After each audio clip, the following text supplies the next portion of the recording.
Hi, and welcome to Season 2 of the Team Deakins Podcast, a collection of informal conversations between Roger and James Deakins and a guest. We never know where the conversation will take us, so listen in and see where it goes.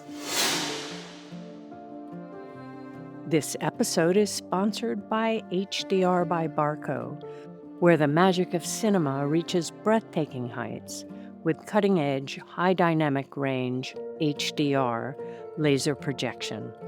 Don't miss the opportunity to immerse yourself in a spectacular world of deep shadows, dazzling highlights, and vibrant colors at select theaters near you. Buy your tickets, learn more, and experience extraordinary today. Visit hdrbybarco.com. This episode is sponsored by Aperture and its new Storm XT52, the industry's most powerful LED point source light. Brighter than a 6K HMI and powered by Aperture's revolutionary Blair light engine, the Storm XT52 is both a tunable white light and also the brightest ever adjustable color LED. Storm XT52, unrivaled output, only from Aperture. Today we're speaking with a director. His credits include Moonlight, If Beale Street Could Talk, and The Underground Railroad. We're pleased to welcome Barry Jenkins. Barry, thank you for doing this. Welcome. Thank you for having me. A long-time listener. It's nice to be Oh, wow. to be amongst the wow. greats. Oh, it's great to have you here. I think we'll start with our first question, which is always, how did you get to where you are today? When you were growing up, was filmmaking what you wanted to do, or is it something that you Was it found even a later? possibility in your world? It was not a possibility in my world, and Yeah. not something I wanted to do. I grew up in basically the same neighborhood, the same world as the character in Moonlight, just to give perspective. And back then, the idea of making movies was just not even. It wasn't reasonable. It was implausible. But I do remember as a kid really liking movies, and I believe it was. This is back in the days of regular television, where you twist the antenna, and on the weekends, certain movies would show, either kung fu movies or these movies in syndication. And I remember watching Die Hard at the end, and I should not have been watching it. I was probably too young. The John McTiernan film, and just at the Yeah. end, actually paying attention to the credits, because normally they just sped through the credits because they had such Yeah. tight margins to get all these commercials in, and so the credits would just speed by in 30 seconds. But for whatever reason, this time the credits played at normal speed, and I was like, wow, a lot of people make a movie. And it just kind of stuck in my head somewhat, but I still didn't have any illusion of becoming a filmmaker until I went to university, a very big public state school. It was the only place I could afford to attend college, and they had a film school at Florida State University. And after And having, what were you studying? What were you majoring in, or whatever the word is? so I went there. I guess I graduated in 1998, just to date myself. And I was studying English education initially. I wanted to be a high school English teacher, but the school, again, it's a big public state school. It wasn't like a Harvard or Yale or anything like that. And so the education department had some sort of like situation where if you graduated with a degree in education from this college, you wouldn't get certified. And it had to go through basically a 3 semester cycle before those degrees would be valid, because something had fallen ill in the program. So I switched from that to creative writing. And so I was a creative writing major when I was just walking across campus one day and saw a sign that said film school. And I thought, oh, I've always liked movies. Maybe I'll try to get into film school and see what that's like. Wow. I wouldn't have connected you with Die Hard necessarily. Were there other films and filmmakers that sort of inspired you? Well, after I got into film school, and this was still right in that moment, it is interesting. You were one of the people with Oh Brother, Where Art Thou, that kind of like Ah. opened this sort of like chasm where, we were still doing everything on film when I first attended film school. For about the first year and a half, I was in film school for about 3 years. It was all 16 millimeter. Like the first day of class, you get a Bolex camera, 100-foot daylight spool of film, a reversal film stock. They didn't give us a light meter, but they told us roughly what the f-stops would correspond to if it was bright, if it was overcast, if it was very gray, and then relied on us to retain that information, go out, shoot that 100-foot spool. They processed it, and the next week we came in and they projected everyone's work in a theater. It was a great way to learn, hands-on Yeah. filmmaking, the basics. But I grew up like the kid in Moonlight, so I didn't know you needed light to expose film. I just didn't know that. And a friend of mine, who's also, a working director now, a guy named Wes Ball, who just did Kingdom of the Planet of the Apes, he was in that class with me, and he knew Oh, everything. wow. He knew everything about Ah. filmmaking. And so I realized after that first semester that I was just in over my head. So I went to the head of the program and I said to the dean, I think I really want to become a filmmaker. I want to try my hand at this, but I don't know the things that these other kids know. I don't have the skills. And if I don't have the skills, there's no way for me to know if I have the talent, or the wherewithal. So I asked if I could take a year off from film school and give myself my own teaching, my own self-guided learning intensive. And they granted me that year. And that's when I started Wow. watching films with the intention of, well, what kind of filmmaker do I want to be? I mean, I started reading books like Masters of Light. I got a subscription to Sight and Sound, and I just watched. I realized very quickly that everyone was making films. They were emulating the films they were watching, and so everyone was making Wes Anderson Ah. knockoffs. Everyone was Yeah. trying to ape Steven Spielberg, even though we were shooting movies in our dorm rooms. And so I thought, oh, I guess the best way to make my voice distinct is to watch the things that they aren't. And so I went to a Blockbuster Video, which was this is a small town in the American South, so it wasn't a big foreign film section, but it was enough that I felt like I could scale that mountain, and I just watched everything. I just indiscriminately was grabbing discs off the shelf to sort of teach myself, okay, what does a movie look like? What does it feel like? What does it sound like? And that's when, I think the influences that are still present in my work, Claire Denis, Lynn Ramsey, Wong Kar-wai, that's when I started to see Ho Xiaoshen, those kinds of films. It also allows you to think about what affects me, Mm. what is affecting, because you can watch a lot of movies and not be affected, but then you see a movie and you go, wow. So what was it that really got to me? I think what got to me, I'll just speak of, Wong Kar-wai and Claire Denis in particular. I remember Mhm. with Wong Kar-wai watching Chungking Express was the film of his that really grabbed me. And just this idea that film was these units of time that were arranged in such a Mm. way that they could recreate or just purely create a feeling that you couldn't arrive at through any other means. There was something about the nonlinear styling, just speaking of craft, that he and Christopher Doyle were employing, but then the feeling it gave me. I was used to watching movies and getting an intellectual thrill, like, oh wow, that's really awesome, that's really cool. But watching Chungking Express and then watching this Claire Denis film, Friday Night, especially the second half of Friday Night, I just realized I was getting caught up in this almost synesthetic sort of like wave of emotion. And I thought, this is impossible. Like movies don't do this, not the movies I have been watching to that point. And if there was something that I felt like I could do in filmmaking, because again, I wasn't sure I could have the technical savvy of someone like Wes. And Wes is a good friend. Wes makes really emotional films on a much, much larger scale, craft wise than the movies I make.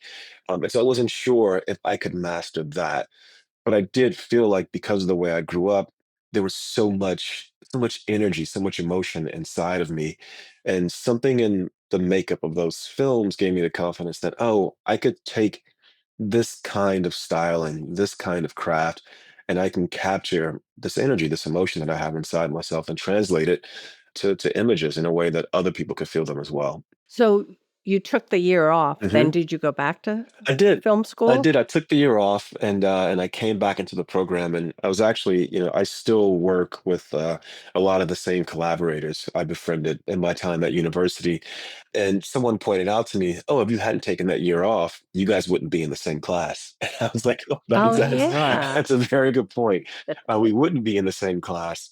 But I came back into the program and we didn't make any narratives in that first semester. It was really just I think it was the program assessing, okay, where is everyone's skill level upon entry, and then assessing, and what kind of facility do they have with storytelling, with skill, all these different things. But then when I came back into the program, that was the year where you start making short films, and it was the same thing. It was a very what's the word I want to use, democratic process, I guess, or everyone got the exact same amount of film stock. Now you could choose which stock you wanted to use, but everyone got the same amount, the same footage length, and everyone used the same camera. Other than that, you could do whatever you wanted, and the films were capped at a 7-minute picture runtime and 1-minute credits, so they were 8-minute short films. And I re-entered the program and I decided I wanted to make a film that proved that I could actually do this. And so this was right after 9/11, and there was a laundromat in this, again, small southern town in the American South, where the owners of the laundromat had a sign that said American flags cleaned free. And they were Arab American. And I think it was their way of showing that they were good immigrants, that they were patriotic. And I just thought that's a really interesting thing. And what I just at this time, I was like a sponge. I had a roommate who was obsessed with Napoleon, and he would always just go around our house quoting all these things about Napoleon. So the short film is called My Josephine, and it's about the man who runs this laundromat and his coworker who he's in love with, and he refers to her as his Josephine. And it's just one night in their lives washing these American flags for free, and it's wild. It's the same DP as everyone who worked on Moonlight worked on the film in some capacity, Wow. and it's very soft focus. We shot it on, I believe, 250 daylight stock, even though the whole thing is shot inside a laundromat at night. And we're all kids, and so the mag spooled as one of my friends was downloading it, and so there's all these light flashes that appear in the movie, but we just leaned into it, and we just made the light flashes a Mhm. part of these elliptical sort of like thought breaks in his reminiscence, the main character of his Josephine, and it's in French and Arabic and English. A wild short film, not the thing that anyone would have expected me to make coming into the program, but it was exactly the thing I think I needed to make because I took my experience of being a young Black man in the American South, and I wanted to find a way to use this empathy machine of film to empathize with these people, these Americans who now felt ostracized within their own communities, and it worked. Somehow the short worked, and I think that's the only reason why I'm talking to you guys right now. I think if that hadn't worked, I maybe would have given up and decided that yeah, maybe I don't have the facility to do what all my peers are doing. But I read after film school you hightailed it to LA I did, and I did. it didn't work out. Why did you sort of does everybody head to LA? Here we are in LA. I mean, does everybody head to LA for the dream of filmmaking? It was what we did in the time. We Yeah. our program was again a very hands-on program. That energy of the first day where you get this Bolex camera, and 100-foot daylight spool of film. That was the energy for the entire time. We were always told you are blue collar artists, and we're going to send you to Hollywood with actual physical skills. And if you need work, you can work on a film set. And so 90% of us Oh, did. We all moved out together. They were always small classes, a group of 30. And so maybe 20 of us would move out all at once. But the great thing of that is you have the support system. And so I oh didn't I wow. didn't I didn't know All anything right. about making movies. I knew nothing. Like I didn't know the business of it. I didn't know just nothing. All I knew was this program where every semester you were guaranteed to get a camera and some film stock and you could go and make whatever Yeah. the hell you wanted. And so I thought, oh, I'll go to Hollywood and it'll be the same thing. Nope. Nope. No, it was not. But my first job out here, I was really lucky. I interviewed for a job on a movie called Their Eyes Were Watching God, which was a movie for television starring Halle Berry that was produced by Oprah Winfrey, Miss Winfrey, excuse me. It was an adaptation of a Zora Neale Hurston novel. And Darnell Martin, who did I Like It Like That and the pilot for Oz, she was the director.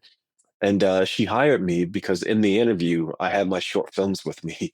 And rather than interviewing me, she just decided to watch the short films. Oh, wow. And based on the quality, I'm using air quotes here, she saw in those shorts, she hired me, and it was great. I was with her from pre-production all the way through post-production, and so I got to see the entire process of how, a reasonably budgeted, back then, film. It was a film to television, but it was starring an Academy Award-winning actress, and produced by Miss Oprah Winfrey, and this great director was directing it. So I got to see the whole process from soup to nuts, and I was like, "This is wild." It didn't put you off then. You know what? The process didn't put me off because as a director, you never really get to watch another director work. In film school, Right. we're all kids. It's not Right. like NYU and USC where, those kids are bringing Roger Deakins out to shoot their short films. Yeah. This was just a bunch of us kids. And so getting to watch Darnell work was the first time I thought, oh, this is how a real director directs movies. And her directing, I think, is still a part of the way I carry myself on set. She was just very present, very physically present in her body, like moving through the shots. It was just like her process is very alive. And I thought, oh, it actually was the opposite. I was like, this is incredible. I have to do this right now. Now I'm 23 years old. Who in the hell is going to give me money to make a movie, in the Hollywood ecosystem at that time? Instead, I got a job working at Harpo Films in the year after the completion of my work with Darnell. And that was when young person that I was, thought that I should be writing movies and making movies, and that Hollywood was keeping me down, and that it was never going to happen. So I cashed in my 401k from Harpo Films, and I left Hollywood. I left filmmaking behind. I took trains around the U.S. for a year. Really? Good. Wow. Wow. Yeah, I Wow. couldn't afford to go backpacking through Europe, so I thought, oh, I'll Yeah. backpack on Amtrak through the States. Wow. What did you discover? That I was very lonely, and that there was so Yeah. much of the country I hadn't seen, and that even if the reasons weren't right for no one in Hollywood helping me manifest my Ah. storytelling dreams, the end result was correct. I wasn't ready. I didn't know enough about myself or about the world to do the things that all the people I admired had already done. I went to the Yeah. Telluride Film Festival in 2002, the student symposium they have there, and it was the year City of God was there. Lynn Ramsey was there, Morvan Caller, David Cronenberg was there with a film called Spider. Just really wonderful directors who I got to meet and speak to, especially Lynn. Lynn was so young, or at least her energy felt so young and so fresh. She made it seem like the thing that I'm doing is not very different from the thing that you're doing or you want to do. And yet I had to have this actual experience in the world to realize that no, I'm not ready to do that. And I think if there's one thing that crystallized while being out on the road by myself in this extreme loneliness, it was that, yeah, you're not ready to do that. You have to make some other choices first, and commit to some aspect of life. Yeah. Somebody said, you can't really make films about life unless you experience it. So I think that's It's a very really true. good Yeah. point, what you're saying. But it was quite a long time before you made the first film that brought you Medicine for notice, melancholy. Medicine for Melancholy. Hmm. Because to talk about that journey, it's kind of really interesting because the film is so different. Yeah. I can't relate it to another film I've seen, except Yeah. for maybe John Cassavetes. I don't know, but that's extreme. That is extreme. Yeah. Um, after I did this trip on the train, I would go to a certain place and then I'd stay for, sometimes 2 days, sometimes 2 weeks, sometimes 2 months. And San Francisco was the longest of those trips. One of my best friends, James Laxton, who's the cinematographer on most of my work, his mother is a costume designer, Aggie Rogers. And Aggie is the person who got me that interview for Their Eyes Are Watching God. I don't know if you've worked with Aggie, but she has a really storied Mm-mm. filmography. Anyone I meet in film, I can name 5 movies she's done, and you've definitely seen them. From the things like The Conversation, American Graffiti, The Hurricane, Oh, wow. Oh, wow. Yeah. Beetlejuice, Pee-wee's Big Adventure, just like a lot of Yeah. really great films. She was nominated for The Color Purple, but I went and stayed in her attic for 2 months when I first began this train trip, and I met a young woman in San Francisco, but I had to continue my walkabout, so I continued on my train trip. And when I came back to San Francisco a year later, not that she was waiting for me, but she was still there, and we began a relationship.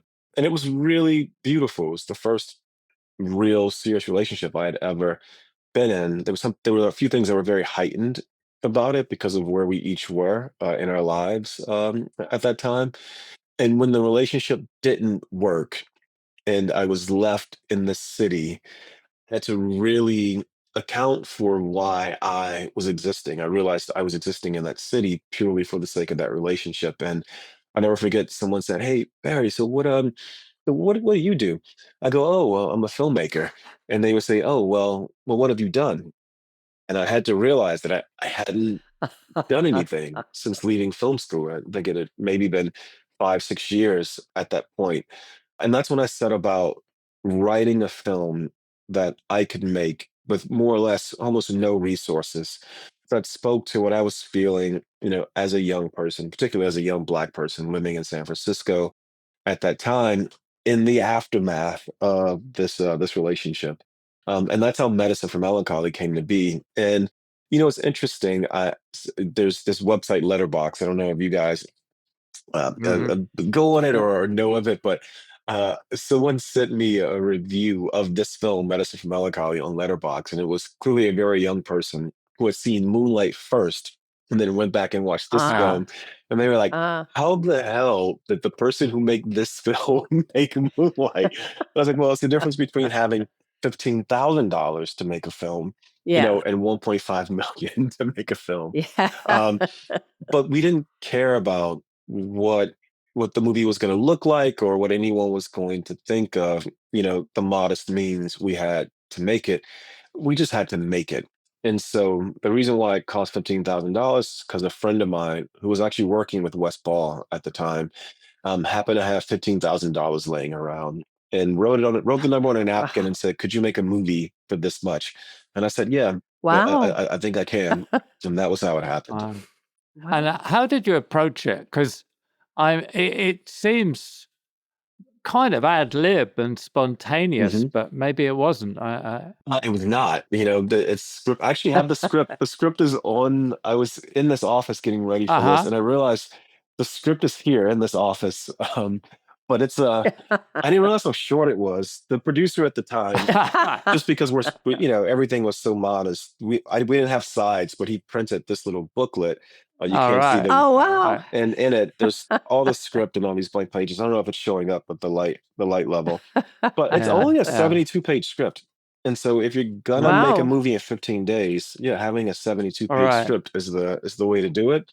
But then was it? But did you stick to the script? Is all the dialogue, all the scenes? Is it what you had on the Yeah, it page? is. I mean, I think Yeah. in Wow. order to make a movie and that is a 15-day shoot, 5-person crew, we had to know what we were gonna do. And I wrote the film to take place in locations that I knew we had access to. There were certain elements of it in the movie. The main character installs fish tanks for a living, installs aquariums, I should say. The reason for that is Yeah. one of the apartments we had access to, the boyfriend of the woman whose apartment it was, he was an aquarium installer. And I was like, well, I can't take these tanks out of the apartment. This is now what the character does. And that then became, yeah. part of the theme of the film. It was just And in a way, it was kind of the lesson of film school. There were people trying to make short films where the UN was taking place in their dorm room or in the sort of like student union Yeah. Yeah. cafeteria. Yeah. That's never going to Yeah. work. Make it a really interesting dorm room, because that's what you have access to. Yeah. Yeah. Yeah. And the look to that movie, I love the sort of, it's almost black and white, but certain colors come through. Was this something that you thought out, and how did you do that? Make Yeah, choose what would show up. I was feeling just very melancholic at this Yeah. time of my life in San Francisco, and even though it's such a gorgeous city, I mean, there are so many times where I wish that the hub of our industry was up there because it's just such a Oh, Yeah. yeah. it's just with my energy, the hills, the grayness, the fog, the microclimates. I just love it. Mm. But emotionally, I was feeling in a way that the color had been drained from this city over time. It felt like, and I wanted to reflect that. I think that's the only film James and I did the color correction ourselves because we had to. We couldn't afford Uh-huh. to do color Yeah. correction anywhere.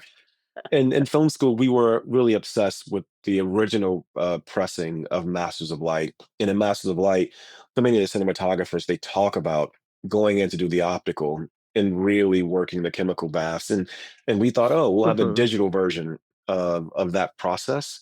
And so we actually shot the film super hyper saturated, and then we worked in Final Cut Pro. Used to have an attachment called, I think it was called Apple Color. And we used Apple Color to sort of go through and just slowly desaturate the film to the point that I felt like we were reflecting what the main character was feeling. So it was intentional, but then we did it. It's weird. You wouldn't think you could do something digitally by feel, by trial and error. And it seems so very binary with the ones and zeros. But yeah, we just did it by feel.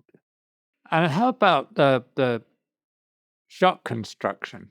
I mean, did you work out, did you work out the shots and the look of the film as you walked around locations maybe with James, or Yeah. how did that come about? James and I have always had like a really fluid relationship to composition, to shot design. I think back then we didn't realize we were doing it, but on the Underground Railroad, we really had to crystallize what the hell the process is that we're Mm. using as a framework. But we would usually get to set, and because the cast was so small, and we only had control of the cast, oftentimes if we were out in the world, we're controlling nothing but the two principals. And we would often just figure out, well, I call it a lightning strike. If lightning struck the set and we had to go home, would we have enough to comprise a scene? Mm. And so we're always Mm. looking for this lightning strike take, this lightning strike setup. And once we capture that, then we allow ourselves to start thinking, well, what else can we do here? What else dovetails with the energy that we've arrived at with the cast, with the crew and constructing the scene. And we sort of work out from there. With this film, that was it primarily. We often shot list, but we don't storyboard. And so Mm. in Mhm. the case of this film, I think we shot listed a little bit, but sometimes we just had no access to the locations before the day of filming Right. because we were Right. stealing everything. And so we couldn't go somewhere and work out the shots because someone might say, "Hey, what are you doing here?" We wanted them to tell us, Yeah. "Hey, what are you doing here?" as we're finishing the day. Because Yeah. now we've Right. we Right. switched out the Right. memory cards and now we're home. Um, Right. and so it Right. was it was really fluid. The smaller the location, the more time we had to work out the shots. But we were just building it setup by setup and really just being open to what would blossom out of the two actors. Did you shoot in chronological order, or? We tried to. We tried to. We Yeah. we did we did as much as possible. In the end, yeah, we kind of did. The last shot of the film is the last shot we filmed. I do know that, Yeah. which was really lovely. Right. Because then we went downstairs and had beers, which was nice. Right. You remember that. Yes, I do. So I'm very interested then, just while we're talking about shot construction and stuff, because in Moonlight, Hmm. it seems some scenes like there's an opening shot and there's a scene, a shot in the in the restaurant cafe at the end of the film Hmm. that are very long, complicated shots that trade off one character another. They're really quite beautifully choreographed between the camera and the actors. But then other times you play scenes on very simple, direct cutting. Hmm. So was Moonlight much more pre-thought? No, no. No, And no. both those setups you're talking about, I know for a fact they just happened. Yeah, Because the yeah. opening of the movie, there's a scene that we shot the same day before that scene that was meant to open the movie. We actually shot it the day before, now I'm remembering correctly, because that shot was day 5 of the first week, the opening of the film. And I remember at the end of day 4 being like, that's not the way the movie's going to open. Ah, And James and I got to set that morning, and we decided we should do this as a oneer. We should figure this out. And so we did. We just got it up on its feet. Had never met any of the actors before. There's no rehearsal on that film. wow. Had never met the Steadicam op before because Wow. the budget's so Wow. low. On Moonlight, we had 3 different Steadicam ops because we could only afford any of them for a day. Right, And that right. guy came out on that Sunday. We shot Wednesday to Sundays, which I really loved on that film. And we just decided, let's try it. And we just built it up sort of like a stage play. And the good thing is, there's no windows, there's no reflection, so we really can look everywhere. And I just Mm, thought mm, it would be lovely to drop the audience in, because I felt like the world that I grew up in hasn't been photographed as often as mm. maybe some of these other places that other filmmakers have grown up. And I wanted the audience to, from the very first frame, to really experience how dizzying, how disorienting this world can be. But once you get a hold of it, it can feel balletic. It can feel very fluid. And that was how Mm, we mm, came up with that. The diner mm, scene, I know exactly the shot you're talking about. We had mm. 2 nights to film the entirety of that diner sequence, everything from outside the parking lot to inside. We had 2 nights to do it. And I remember just getting there and realizing we have to get ahead. In order for me to allow the actors to have the time to really have the space, because again, there's no rehearsals. I've got to sort of get ahead somewhere. And so I mentioned earlier that one of the filmmakers I really admired in film school was this Taiwanese filmmaker, Ho Xiaoshen. Let me double check that. You said I could revisit certain things, and if Ho Xiaoshen is not Taiwanese, I'm going to get in trouble. So I let can't me. help you there, I'm afraid. Yeah, he is Taiwanese. I said it correctly. All Okay. right. It's Ho Xiaoshen, and I remember watch one of the influences for the structure of Moonlight is 3 times, and I love in 3 times the pool hall sequence. The camera's just dollying left to right, left to right. It's a very patient, as this game. I believe the game is snooker that they're playing. This game of billiards, Okay, yeah. and I just thought, well, where can I see the most in this location? And it was just to place the camera at the far end, and then we blocked it. Well, Trabante, the actor, can sit at the far end, and now let's just get it up and just see what we see. A really important thing happens at that moment in Moonlight. The first chapter of that film is maybe 3 or 4 weeks in time. The second chapter of the film is maybe 2 weeks, a week in time. The third chapter is maybe a day, a night, and a morning in time. And so the way the audience is being relayed time is changing, is shifting, it's stretching. And so the 2 longest shots in the movie are when he pulls up out front of the diner. He walks up, a doorbell rings, time, and then when he enters the shot you're describing, it's just one shot. It's the longest shot of the film, and it sort of settles the audience down that we are now going to come to a rest almost in this cafe and watch this just really intense sort of reunion play out. And so that was, I knew intellectually or emotionally that had to happen. I didn't know how. And we just set the track up, and the key grip, who was actually the dolly grip, very small budget, very small crew, Mhm. he just, something happened between, I love on a film set where everyone, and this is something that I think I learned from watching Darnell work on Hours of Watching God, where everyone just arrives at this moment where they're working in concert, because the the camera's moving left to right on this one axis. Andre comes from the back. He's moving on a separate axis. Travante comes near. As he sits, the camera, because we're on these hawk anamorphics, the focus is wild. We bring it Mm. very near. And then as we come off him, we slowly ease it out. You catch Andre in the background, and then you don't realize Andre's coming right. It's just like these three converging, sort of like galaxies, the two actors and the camera, the lens. And it's beautiful to know that there's this little stocky guy who you wouldn't associate with this work of art that's going to be in sight and sound. He's just pushing this machine, Yeah. but he's trying to push it Yeah. in a way that services this very delicate feeling. I just love when that happens. Yeah. Yeah. Yeah. Yeah. Did it take a long time to rehearse though? No, I mean we shot on that movie. We shot the rehearsals, so it wouldn't be Right. it Right. wouldn't be a Right. surprise to me if that take there's no way that's a comic. There's no way that's the rehearsal take. But we always Well, I shot. wouldn't have thought, but you never Yeah, know. we always shot the rehearsals, and we tried to really capture magic, if we could. And I think that shot punctuates with them looking directly into the camera, which we hadn't planned for that scene as well. But it just felt like once we had gotten this long view, or however you pronounce that, it just felt like this was Mm. the right moment to do it. Mm. And you didn't have a lot of rehearsal with the No actors rehearsal. because No you rehearsal. got incredible performances from them. You I know, mean, the performances were wonderful. thank you.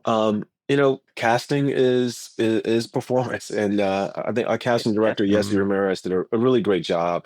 You know, everyone involved just they believed in the film. They just believed in the film, Mm. and it was not comfortable. No element of making this film was comfortable, but everyone really believed in it. They were motivated to bring their best selves.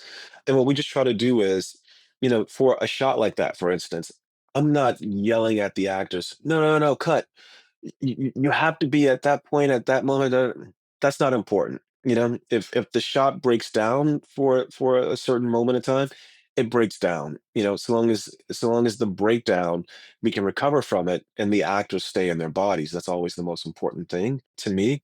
And so I think the making of the scenes was sort of like the workshopping process. And I think the beautiful thing about that is sometimes you rehearse, everyone goes home, and now in your head, you're trying to perfect the rehearsal so that when you come back the next day, you can deliver that. Instead, we workshop these things, and then right away, it's real. Mm. You Mm. workshop it, and now it's real. Mm. Must also have a great focus puller, frankly. You know what? On that movie, he was game, but man, I mean, we're shooting wide open. I mean, Yeah. I mean, we don't have the best lighting package in the world. Again, it's a budget of 1.5 million.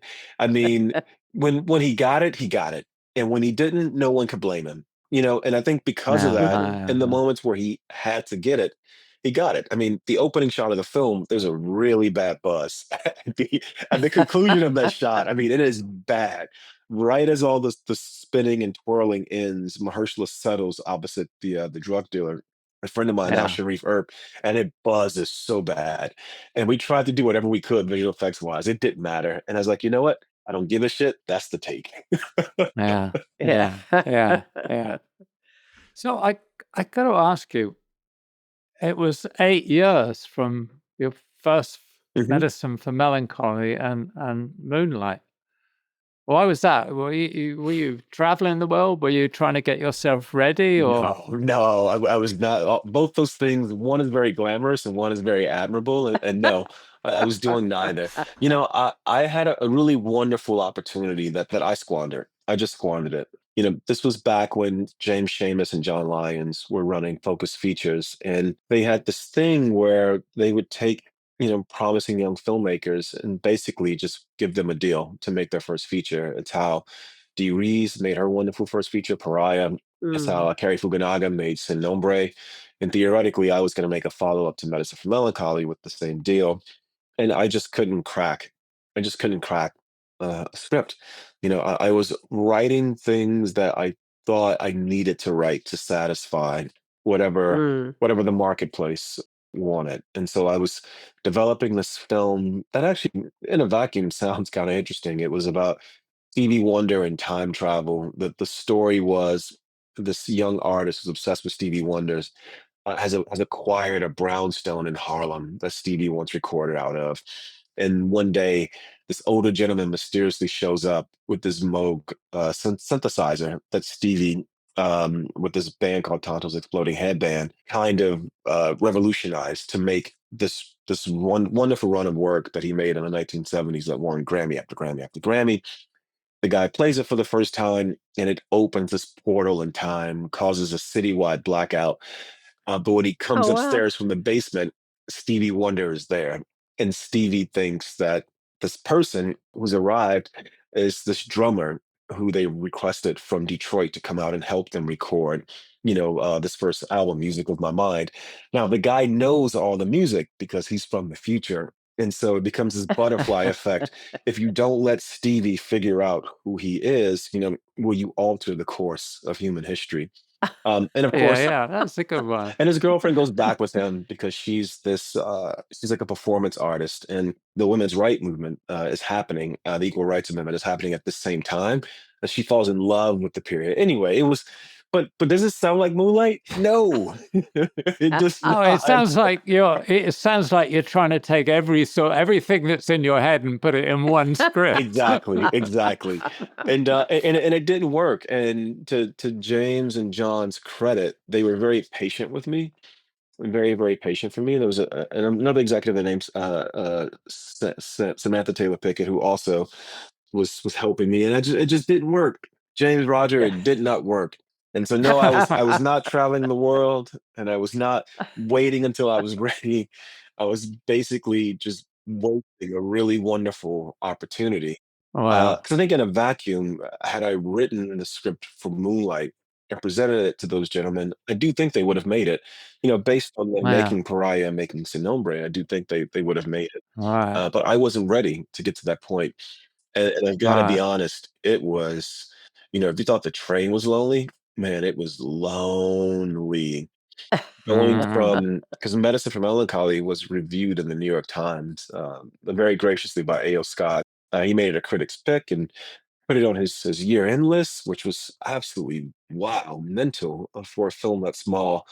And I think it was a way of him saying this filmmaker has promise, and I felt like I didn't live up to any of that promise. And so 2012, 2013 were very, very lonely years. Wow. So how did Moonlight come about? How did you get finance for it? It came about because Adele Romanski, who is the producer of Moonlight, one of the producers of Moonlight, Bill Street Talk, The Underground Road, everything I've done since, was a film school classmate of mine. And she had been Oh, producing independent features. She was also married to my cinematographer, James Laxton.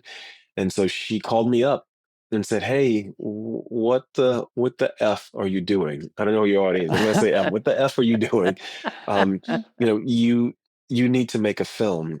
And she said that she had been making films with other people, some friends of ours from the same time period from our films. David Robert Mitchell, she made his first two features, and Amy Steinmetz is a good friend of ours as well, who's a filmmaker.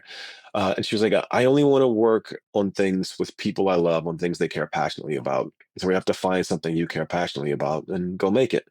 And that was how the whole process began.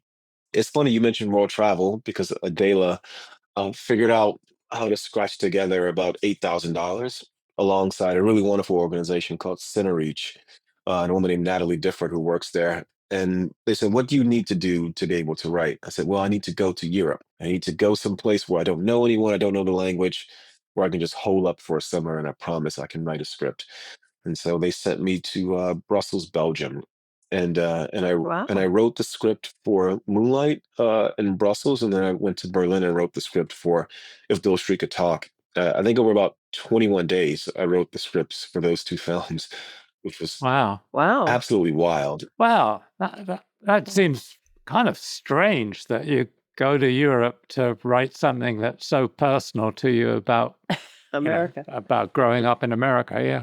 Yeah, I was just I was hungry. And I really I was back in a place I thought I wouldn't ever have to be again, which is someone said, "Hey, what do you do?" "I'm a filmmaker." "Well, what have you done?" "Oh, I made this $15,000 Mm. film," at that point Yeah. 6 years ago. And so it's like, well, what the hell am I doing? So I was just hungry. Yeah. And as you say, the story was within me. And so it wasn't intellectual, it wasn't personal, it was like almost spiritual, which is a crazy thing to say because I've never written anything that fast ever in my life. But yet the quality, if I'm speaking objectively, it didn't feel just like a junky first draft. It was the movie. The second part of that was I had been working at Telluride every year since first attending in 2002 as a student. And I finished the first draft of Moonlight and Bill Street in the summer of 2013, and then attended the Telluride Film Festival. And there was a film there called 12 Years a Slave that was world premiering.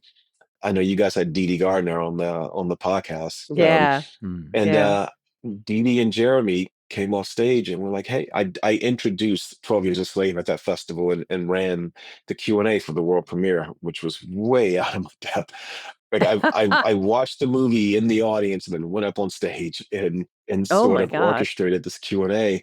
But Jeremy and Dee Dee said, "Hey, what have you been up to?" Because they had seen Medicine for Melancholy. And I was like, "Oh, Mhm. Yeah. I actually just came back from Europe writing these two scripts." And they were like, "Oh, well, when they're ready, you should send it to us."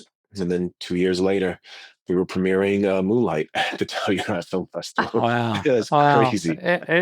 It's wonderful how things connect. Yeah. Yeah. Well, it's also wonderful that their company does do such interesting Yeah. Yeah, things, you know. yeah. It was, That we need more companies. Adela had, we had, it's interesting thinking now because the film has had this life, very charmed life. I mean, we all know films that are really wonderful that just slip through the cracks. And this Right. film Moonlight could have easily been one of those films, but it didn't. But because of that, it's easy to assume that was always the case. And we had three other different companies we were partnering up with to try to make that movie for budgets as low as $750,000. But we couldn't get Mhm. anyone Wow. to actually like, turn the lever and say, okay, this is greenlit. And it wasn't until Jeremy and Dee Dee in partnership with A24. And Mhm. A24 hadn't financed the film at that point, but they decided that this one, working in tandem with Plan B and our company Pastel, this would be the one. That was what finally, after about a year and a half trying just to get 750 Mm. grand, $1 million, that was what finally unlocked the key. Oh, wow. Wow. And then it went on and won the It, Oscar. it did. Yeah. Was that a shock? Was that a shock? I Of mean, how course, did it you was a feel about shock. Of that? course, it was a shock. Yeah, I'm not.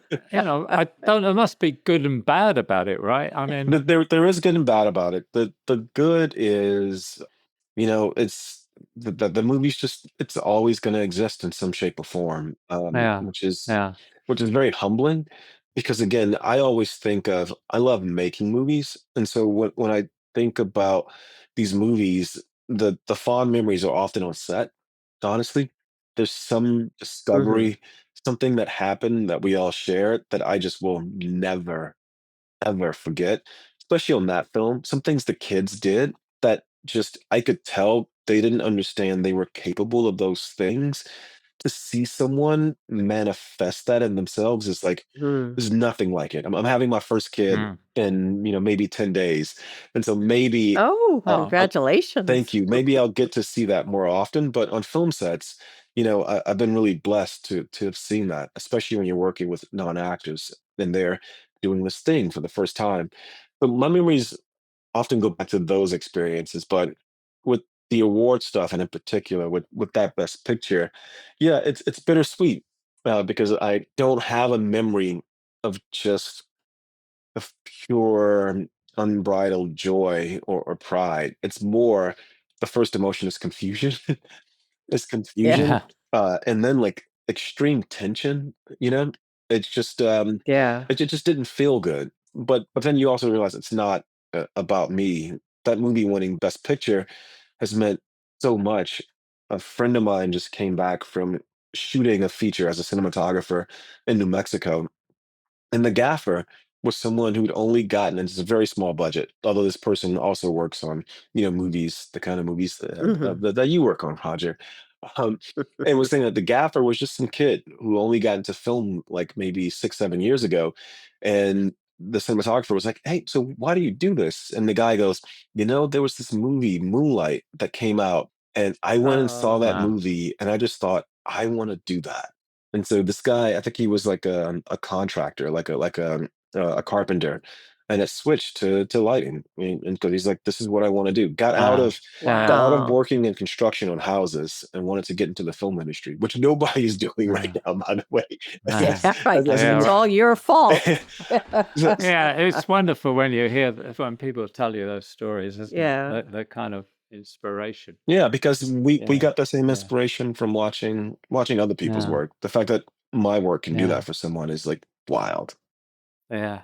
So then you went on and did Beale Street Hmm. next? Yep. Is that right? Yeah, and I'd written that in tandem with Moonlight, and so it was always going to be the next thing, which was really comforting because had this thing happen with Moonlight, and I didn't have this very solid foundation of knowing what I was going to do and who I was going to do with it. I may have been lost. I really may have just been completely lost. Right. I'm really interested in. Then you went on to do the Underground Railway Hmm. TV series, and that's adapted from. It's adapted from a book, is it? Yeah, it is. It is the Underground Railroad by Colson Whitehead.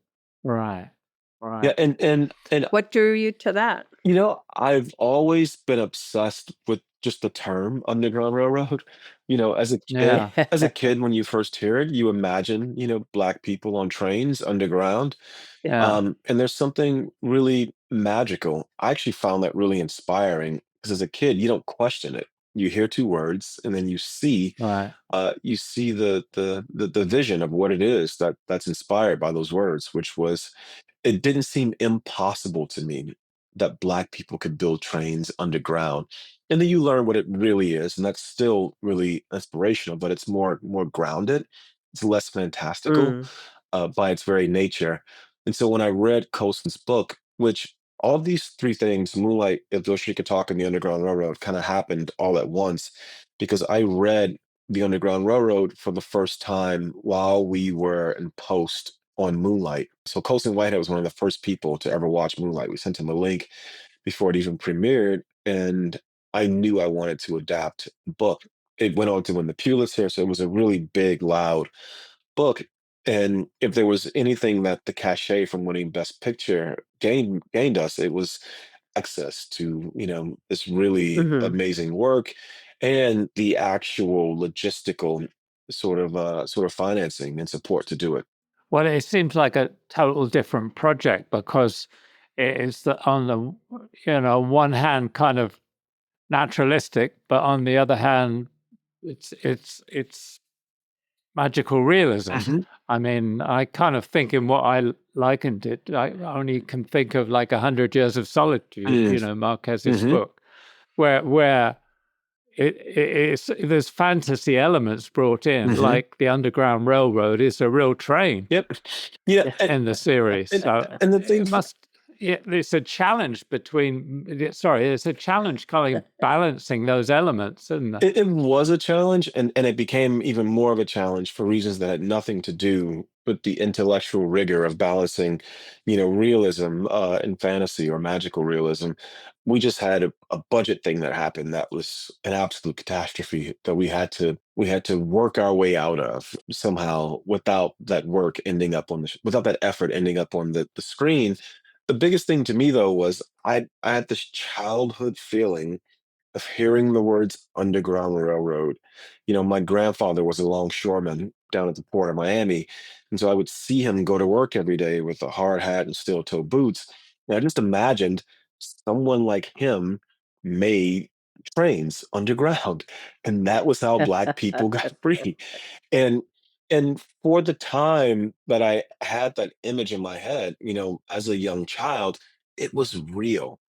And so right away when I read the book, I thought, oh, I'm going to make this show with this energy of this window of my life where the possibility of men like my grandfather making these railways underground, where it's real.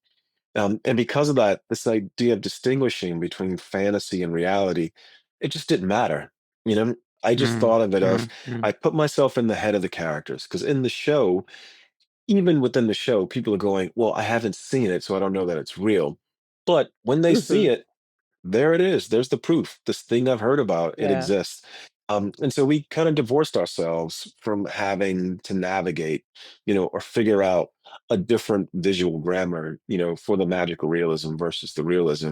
I think the power in it to me was channeling this memory I had of my own personal experience of hearing the words Underground Railroad for the first time, and then just the power of getting into the consciousness of our main character and using the camera, and in particular in that show, camera movement, to relate, what it would be like to just be both within yourself and outside yourself, hoping to break away, and move through this liminal space, in a way that could literally set you free.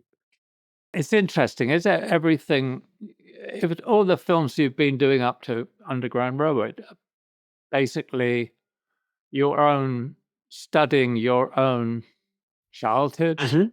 who you are, where you come from. I mean, I read somewhere that you said if Beale Street could talk, is kind of a fantasy of what you would have liked your life to have been. Mhm. Yeah, it's I grew up, very similar to the main character in Moonlight. And, I'd watch television and you'd see things like, The Cosby Show, or even, the families in the cinema of Spike Lee.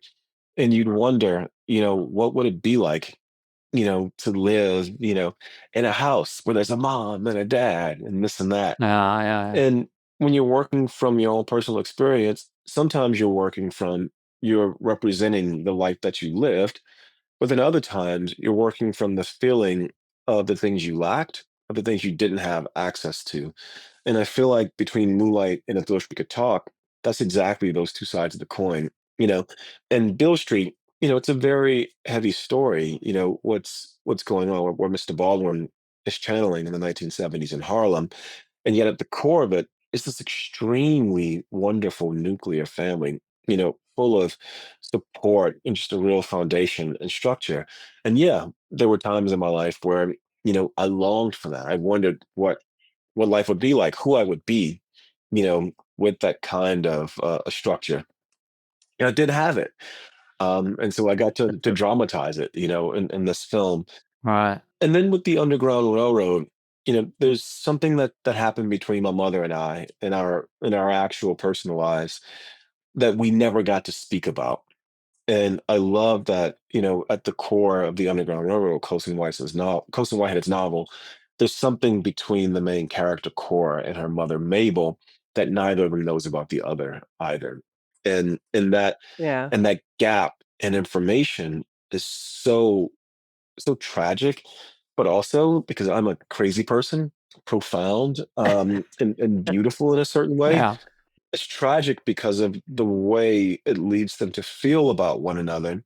And yet there's this really wonderful power that comes out of it, particularly in the character Cora, and the strength, the wells of strength that she doesn't know she has access to, that over the course of the journey of our show, she does gain access to.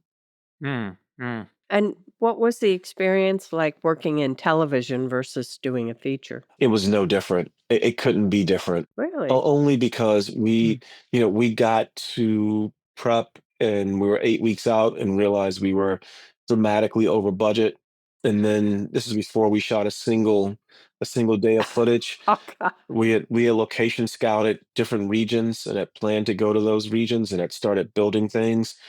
And someone else came in and was like, actually, you're twice as much over budget as they projected you to be. Wow. And this is like scores and scores of money over budget. And so what we Wow. had to do was we were in Savannah, Georgia in the first and 10th episodes of the show, which are set in the same location. And the second episode were all going to be filmed in Savannah. And Mark Friedberg, our amazing production designer, who I began working with on A Bill Street Could Talk, he had begun building the train sets.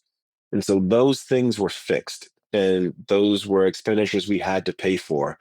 And the promise we had to make was that we could make the rest of the show in locations we had not found yet and places we had not scouted, had not built, that we could make those things with the remaining balance of the approved budget, which required us Oh, rescouting, doing all these different. So, and that show, the first, second, and 10th episodes are all shot, listed, and planned.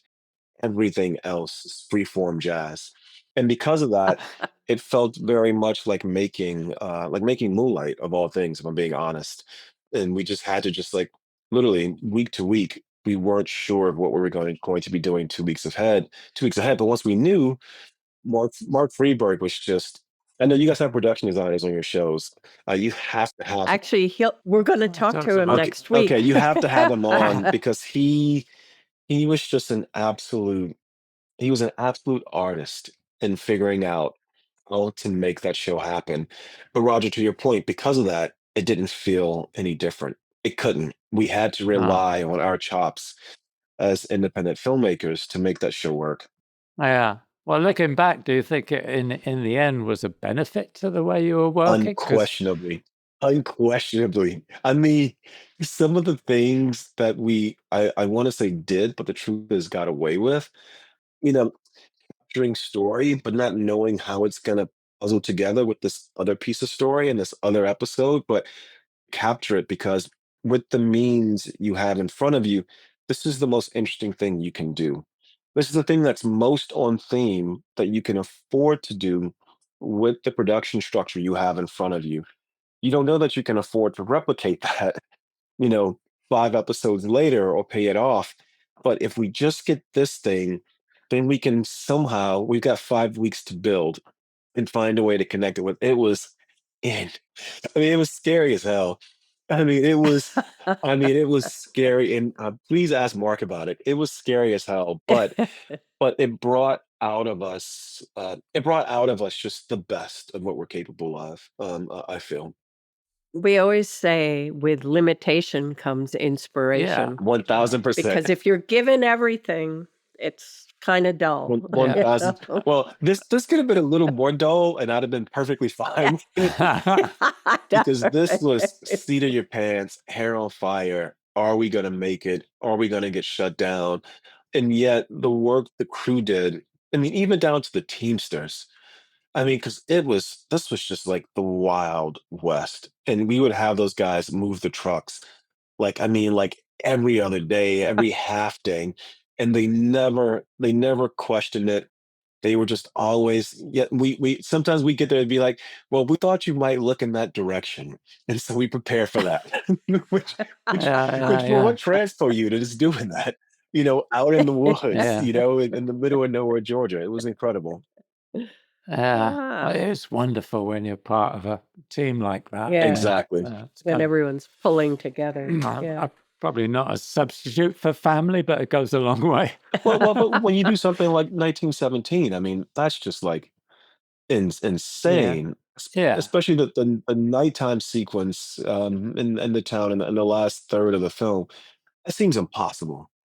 It just seems impossible. Well, no, you find these things too when you read the script, Yeah, but then in the beginning, you yeah, go, "My you God, what work did it we out, don't commit you? to?" Yeah. But I that right. on the same time too, those takes were long. They were like 7 minutes, 8 minutes long, Hmm. and everybody had a part in it, Hmm. and we would all be concentrating, and nobody wanted to be the person on minute 7 to screw it all up. So it was really exciting Yeah, when it that worked.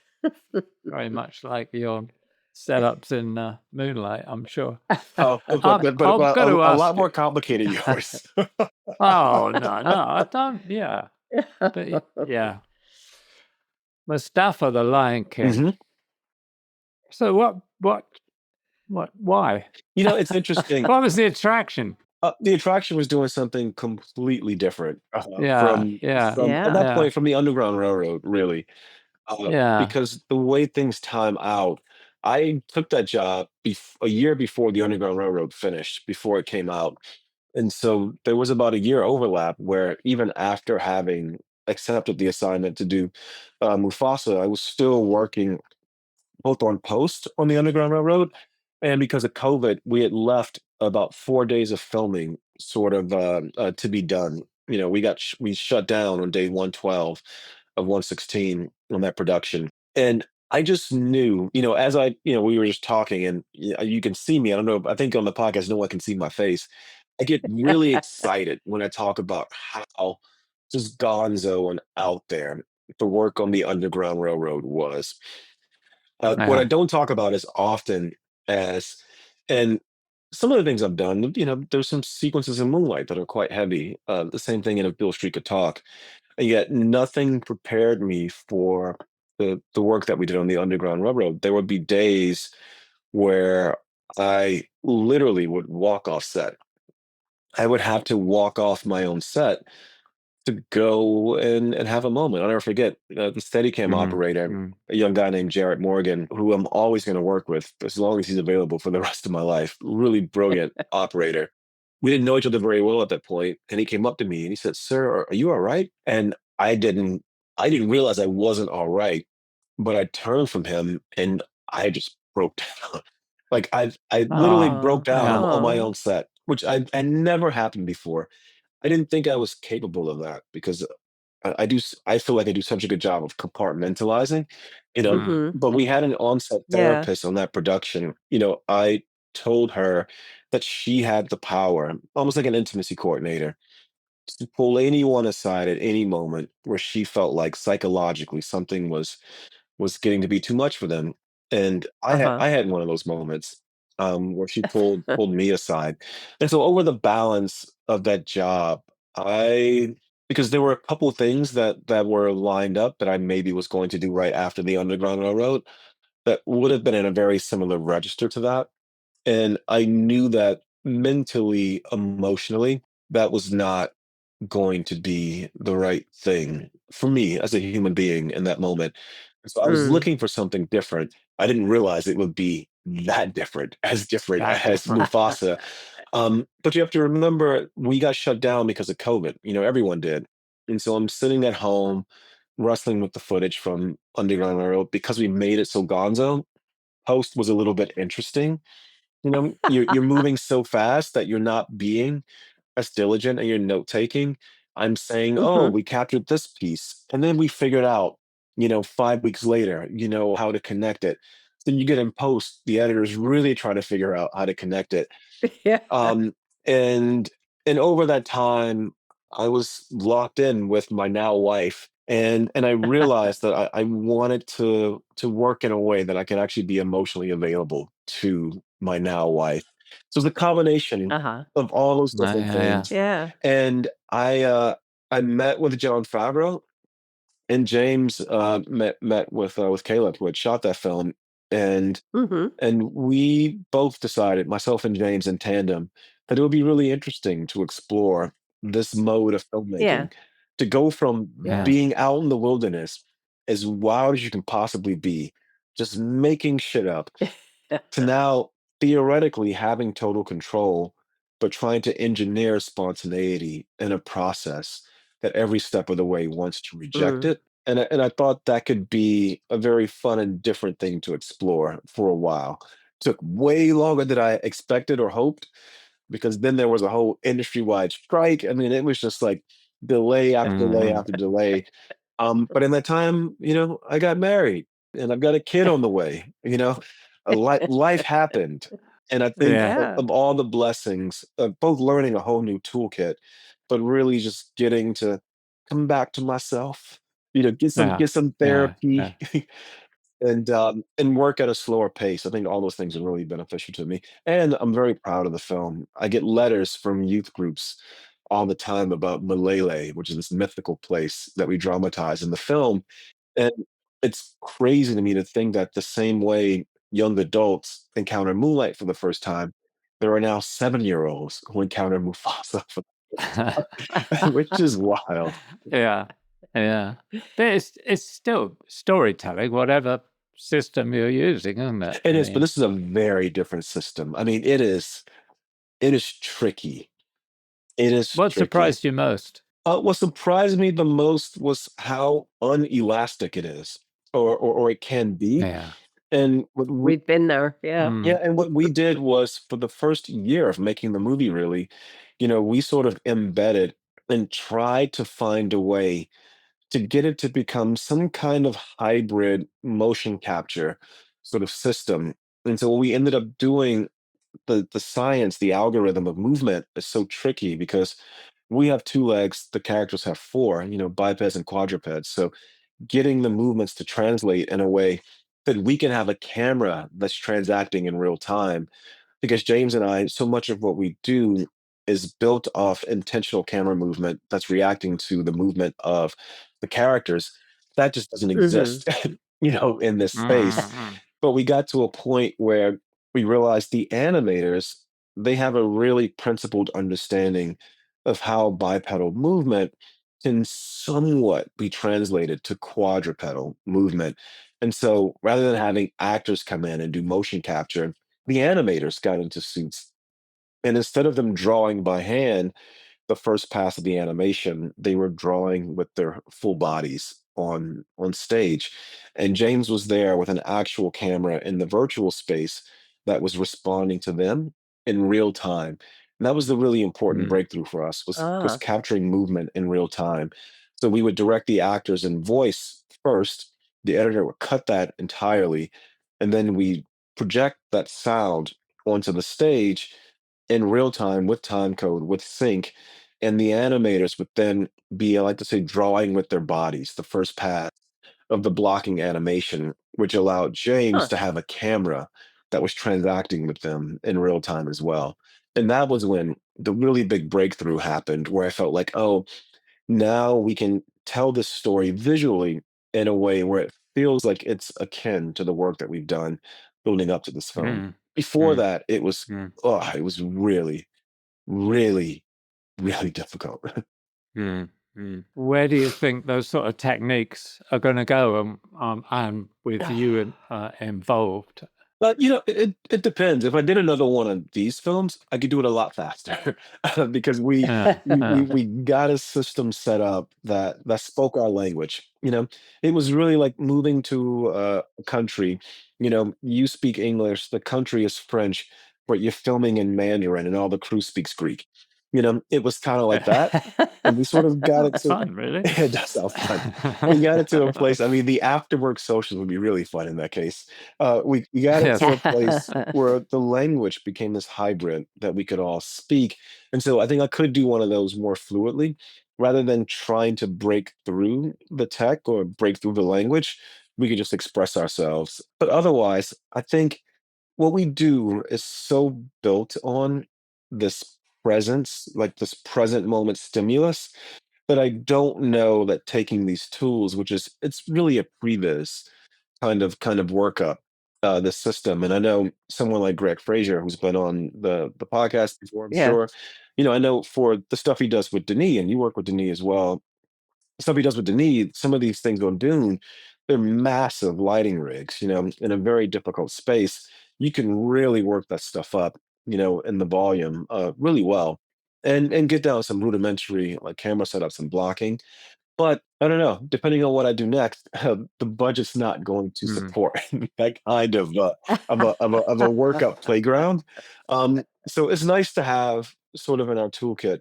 On Bill Street, we shot on Alexa 65, and I really loved working on that large format sensor for such an intimate film. And yet, when we went to do the Underground Railroad, we didn't bring that sensor with us. It didn't fit that story. So I think you're always collecting little things. To me, the biggest thing is the Mm. experience with the crew, because there actually was a crew, and it was really interesting to see a crew work in such minute detail, moment to Mm. moment, movement to movement, on a film like that, because I'm used to it's just pandemonium, you know, and the only time you really understand the thing that someone has done at the periphery, is once that thing starts rolling and you realize it's all working in concert.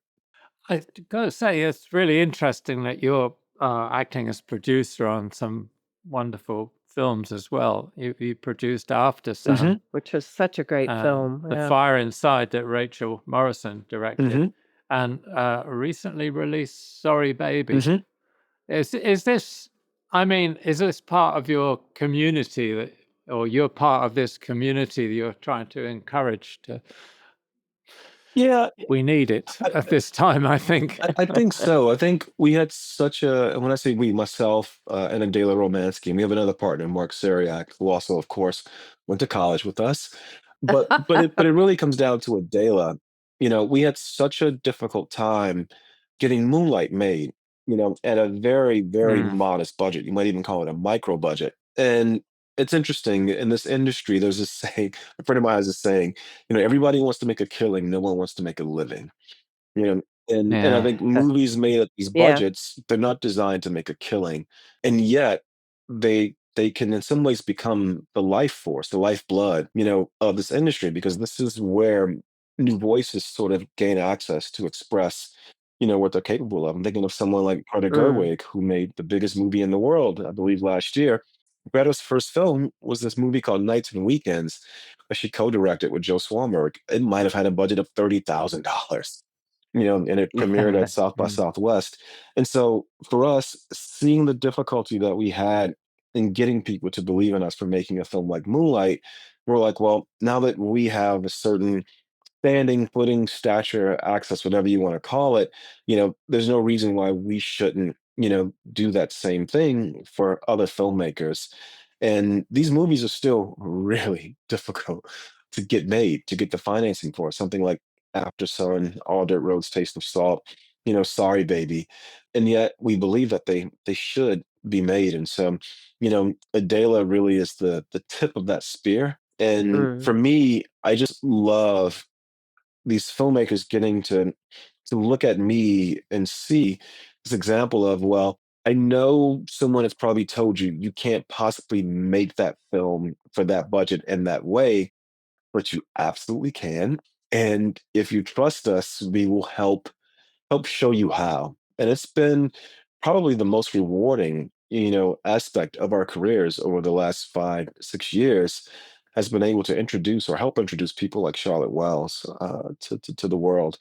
Hopefully we'll continue to make movies with those filmmakers, but even more, hopefully other filmmakers, who feel like there's no avenue for them to gain access to do what we do, the world of the Team Deakins podcast, that Pastel, our company, can be, if not a direct conduit, for those films to get made, just an example that the effort to make them is not in vain.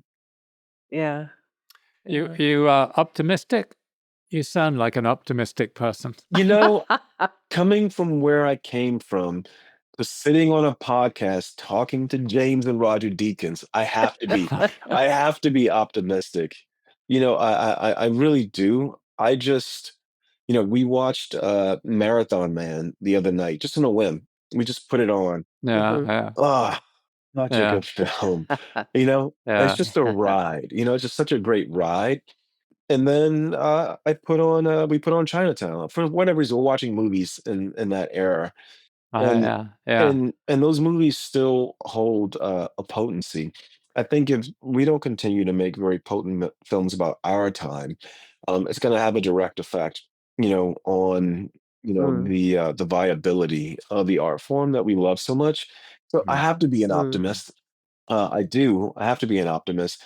But also, too, I just continue to love movies. So long as I love movies, I'll remain optimistic. When I feel like movies aren't worthwhile, yeah, that's going to be a very dark day. Yeah, well, you keep making movies, you kind of keep us optimistic by the films you've been involved in. So, Thank you, man. Thank you so much. Yeah. Hey, Thank you for doing this. can I ask the question while I have you? I've never met you in Yeah. person. Either one of you can answer this. I think you guys both worked on Sicario. There's a really simple shot early in Sicario.